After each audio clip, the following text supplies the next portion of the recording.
Shabbat Shalom, meus amados, a palavra do Eterno nos diz, Zahor Etion HaShabbat Lekadishô, lembra-te do dia de Shabbat para o santificar. Queridos amados, nesta noite de Shabbat, que estamos examinando a Parashá Shemini, que quer dizer o oitavo, nós vamos examinar agora no texto da Torá, no livro de Levítico, Vaikra. Nós vamos aqui, queridos, no capítulo de número 11, amém?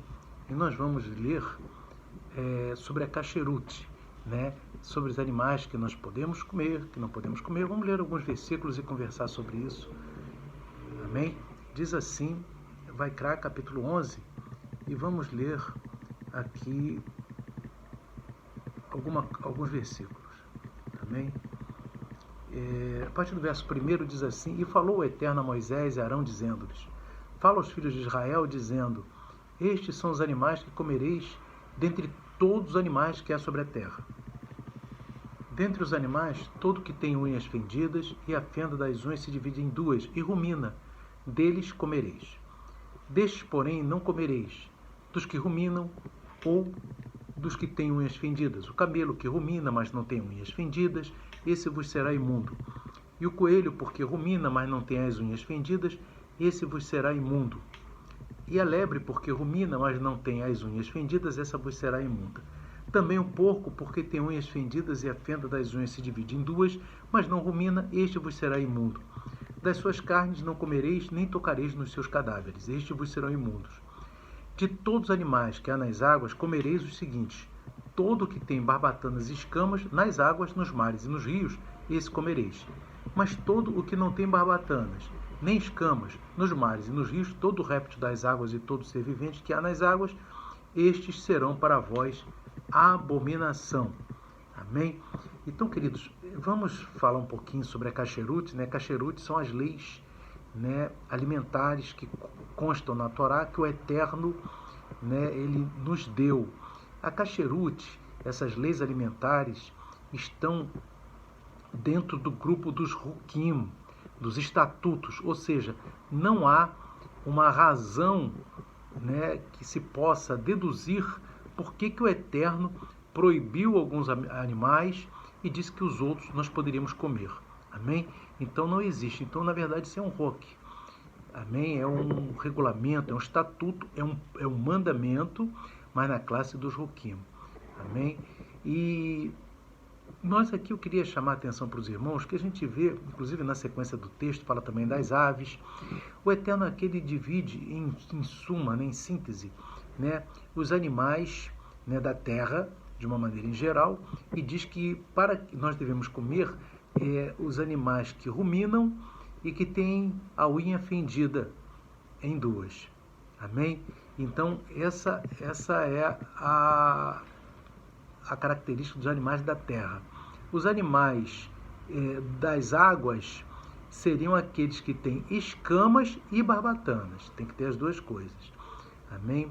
E os animais, então, tanto para os animais da terra como os animais das águas, ele dá sinais, duas características para os animais da terra, duas características para os animais das águas, e essas características devem ser atendidas pelos animais que nós podemos comer.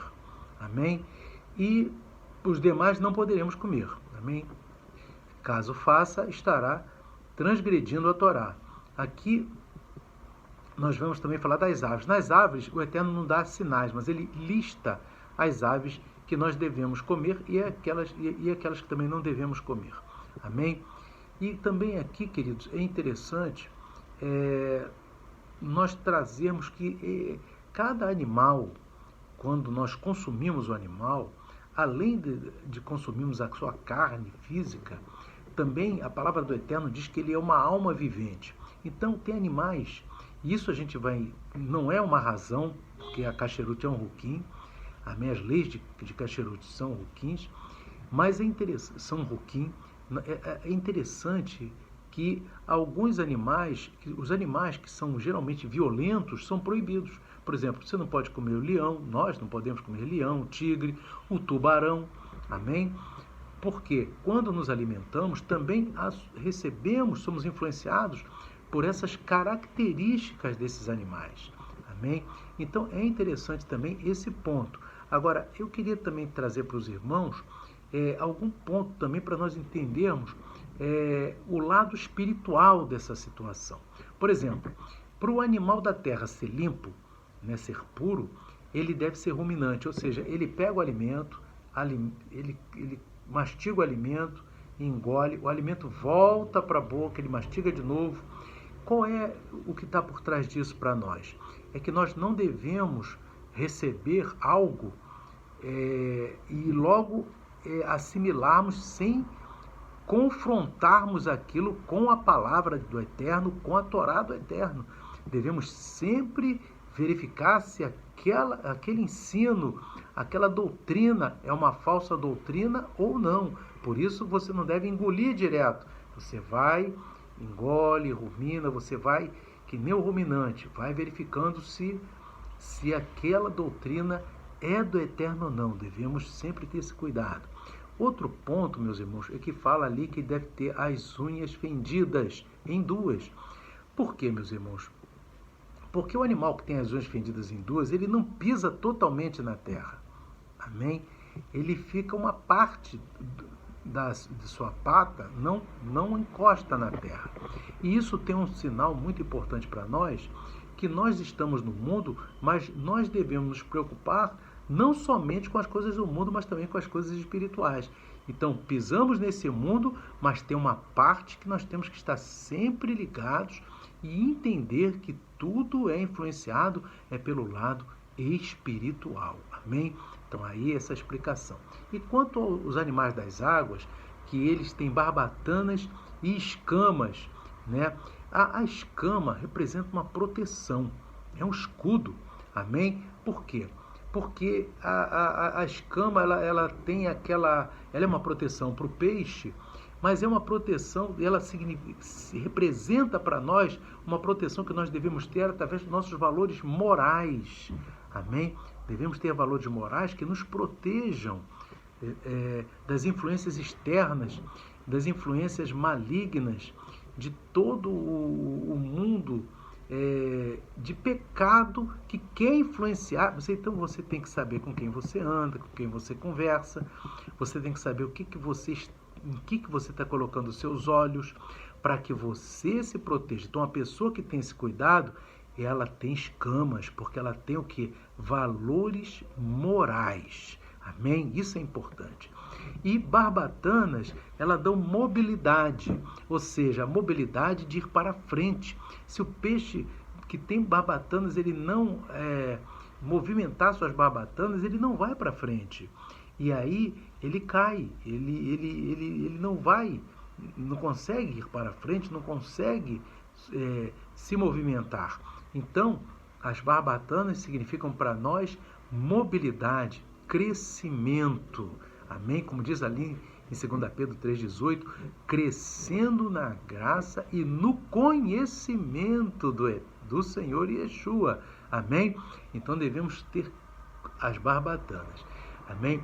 E eu queria trazer para os irmãos também, e é importante que a gente entenda isso, que o Talmud, ele tem uma frase, olha que essa frase já foi escrita há mais de 2000 anos.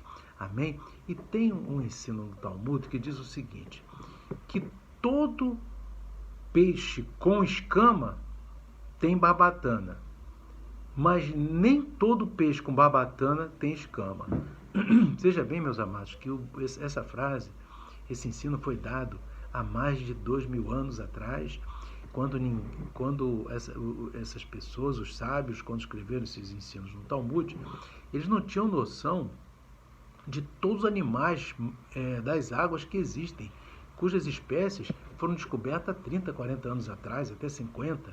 Quantas espécies estão sendo até descobertas até hoje? Mas é verdade que todos os que têm escamas têm barbatanas, mas nem todos que têm barbatanas têm escamas. Isso é uma verdade já há mais de 2000 anos atrás e é viva nos dias de hoje. E o que isso significa para nós? Amém? Nós vimos que as escamas significam o quê? Valores morais, proteção por meio dos valores morais. Então, todo aquele, todo peixe que tem escamas tem barbatana, ou seja, todo aquele que tem valores morais, aquele e aquela que tem valores morais, tem essa proteção, essas escamas que representam essa proteção, esses valores morais, levarão essa pessoa para um verdadeiro crescimento. Agora, aquela pessoa que ele simplesmente tem vontade de crescer, mas não tem valores morais, isso não levará a um crescimento. Ou seja, tem barbatanas, mas não tem escamas. Amém? Então, isso também tem até um exemplo que eu posso dizer para os irmãos de um médico, né? Um médico que era até famoso, e ele era um cirurgião, e esse médico, na hora da cirurgia, ele estava com seus assistentes, e no meio da cirurgia, isso acontecia rotineiramente, ele recebia um telefonema, e quando voltava dizia: olha, não tem mais jeito, nosso paciente é um caso perdido, e ele ia embora. Até que esses assistentes perceberam isso, e num dia que ele recebeu esse telefonema e foi embora, eles continuaram a cirurgia e, graças a Deus, salvaram aquela vida. Então, viram que algo errado estava. E denunciaram o médico para o hospital, foi feita toda uma sindicância e aquele médico foi denunciado, julgado e condenado a muitos anos de prisão. Agora, veja bem, é um exemplo, porque ele tinha o quê? Crescimento material, ele tinha barbatanas, mas não tinha valores morais, não tinha escamas. Amém? E isso aí não levou ele a um crescimento verdadeiro. Muito pelo contrário, ficou preso. Então, queridos, que nós entendamos que a base de todo crescimento espiritual, né, governado por Deus, que esse é o verdadeiro crescimento, que é o crescimento que interessa, meus irmãos, está pautado nas escamas, ou seja, nos valores morais que cada um de nós tem, observando a Torá do Eterno, as palavras de Yeshua, para levar-nos a um verdadeiro crescimento. Amém? Então, queridos, que o Espírito do Eterno continue falando ao coração dos amados nessa noite de Shabat para Shemini. Que o Eterno abençoe a todos. Shalom, Shabbat, Shalom. Amém e amém.